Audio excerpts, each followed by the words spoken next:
আসসালামু আলাইকুম, কেমন আছেন সবাই? আমি তো খুব একটা ভালো নাই। দেখেন অবস্থা, ছাদের মধ্যে এত পানি, এত পানি, এত পানি, কি করব, দুশ্চিন্তায় শেষ। কারণ আমার অনেকগুলো গাছ জিও ব্যাগে আছে আর তাদের নিচে কোনো প্রোটেকশন নাই, আর এই পানিগুলো জমে কিন্তু গাছের একেবারে 12টা বেজে যাবে। এখন এত পানি কেন? এই জায়গাটা অনেক নিচু, আমি যে সাইডে গাছ লাগিয়েছি তার এই মাঝখানের অংশটা কিন্তু যথেষ্ট নিচু। এটা পানি আসলে নিষ্কাশনের একটা প্রবেশ পথ বলবো এটাই।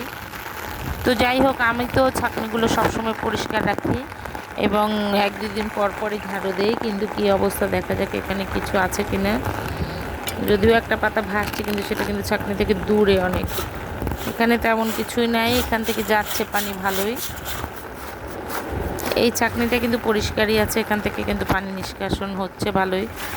কিন্তু ওপাশের পানিগুলো কি অবস্থা, কেন জমে গেল দেখতে হবে। পানিটা কিন্তু অনেকটা দূর পর্যন্ত চলে গেছে, আর আমার শশা গাছের ব্যাগের নিচে এই অবস্থা। মনে হচ্ছে একটা, মানে কি বলবো, একেবারে ছাদের মধ্যে যেমন অবস্থা, মানে প্রত্যেকটা টবে পানি জমে গেছে। কত বৃষ্টি হলো, ওহ আল্লাহ!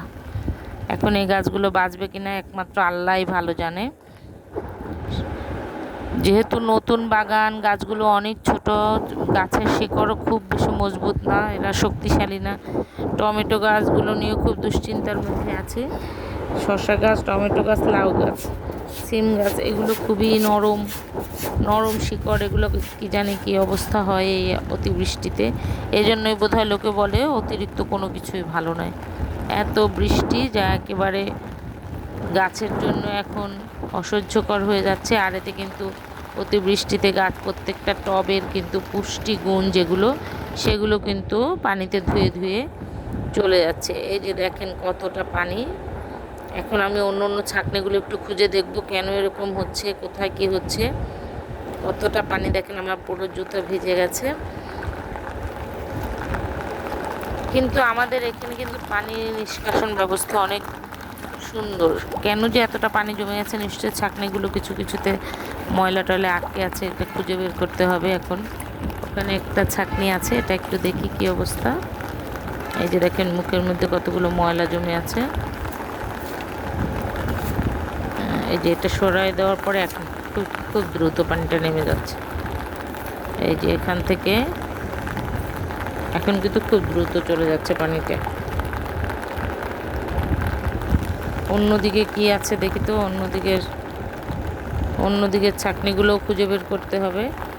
তা না হলে এরকম ছাদে যদি পানি জমে থাকে তাহলে যেমন এই ছাদের নিচের ফ্ল্যাটগুলোরও অবস্থা শেষ। আমার কিন্তু পানির জন্য মনে হয় তো খুব সমস্যা হয়ে যাবে। আর নিচের দিকে দেখি কি অবস্থা। এখানে ছাঁকনি খুঁজে বের করা খুব কঠিন কাজ, দুরূহ কাজ। আন্টির এই গাছগুলোর চিপা চাপায় কোথায় ছাঁকনি আছে ঠিক বলতে পারবো না। এখানে ছাঁকনি না খোঁজাই ভালো। এখানে কোথায় কি আছে দেখি, অন্যদিকে একটু খুঁজে দেখি। কতটা পানি ছাদের মধ্যে, এখানে থাকতে পারে। এই গাছের পেছনেও হয়তো বা আছে, বোঝা যাচ্ছে না আসলে। আমি বুঝতে পারছি না এখানে আছে কিনা।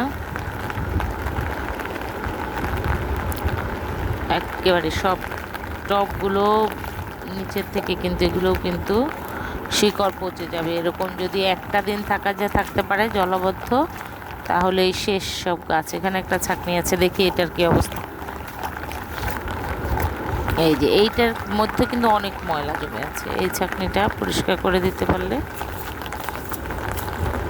এই যে এখন কিন্তু দ্রুত নেমে যাবে পানিটা। কে বা কারা আজকে 3-4 দিন পর্যন্ত এই মশারিগুলো এখানে লটকে রাখছে, কোনো হুঁশ নাই। কে রেখেছে কোনো ঠিকানা নাই, কেন রেখেছে তার কোনো উদ্দেশ্য নাই। এই বৃষ্টির মধ্যে কতদিন রোদে শুকিয়েছে, এখন আবার বৃষ্টিতে ভিজছে। কী অবস্থা, কেন এগুলো এখানে লটকায় রেখে গেছে ধুয়ে, আল্লাহ জানে। মশারিগুলো কার বুঝতে পারছি না। এইখানে কিন্তু যথেষ্ট ময়লা আছে, এখন এই ময়লাগুলো পরিষ্কার করে দিতে পারলে। আমি একটু ঝাড়ু দিয়ে সরায় সরায় দিচ্ছি যাতে পানিটা চলে যায়। পরে কেয়ারটেকার এসে এগুলো পরিষ্কার করে নিয়ে যাবে। দেখেন মাত্র 2-3টা ছাঁকনি পরিষ্কার করাতে ছাদের কিন্তু অধিকাংশ পানি কিন্তু নেমে গেছে। এখন এই টবগুলোকে পানি মুক্ত করতে হবে, এগুলো সব ফেলে দিতে হবে। এটাই হলো প্রথম কাজ। সুন্দর একটা পাখি ডাকছে, শুনতে পাচ্ছেন? সুন্দর একটা পাখি ডাকছে। এই পাখির ডাকটা কিন্তু অনেক ভালো লাগছে বৃষ্টির মধ্যে, বেশ একটা কাব্য কাব্য ভাব, কিন্তু যদিও আমার মন খারাপ। তো যাই হোক, আজকে আমার কষ্টটা আপনাদের সাথে একটু শেয়ার করলাম। আপনারা দোয়া করবেন গাছগুলো যেন ভালো থাকে। এখন অনেক কাজ, আজকে আর কথা বলার সময় নেই। ভালো থাকবেন। এখানে বীজ ফেলেছি, কে জানে বীজগুলো আদৌ থাকবে না পচে যাবে। তো ঠিক আছে, এই পর্যন্ত। আল্লাহ হাফেজ, ভালো থাকবেন সবাই।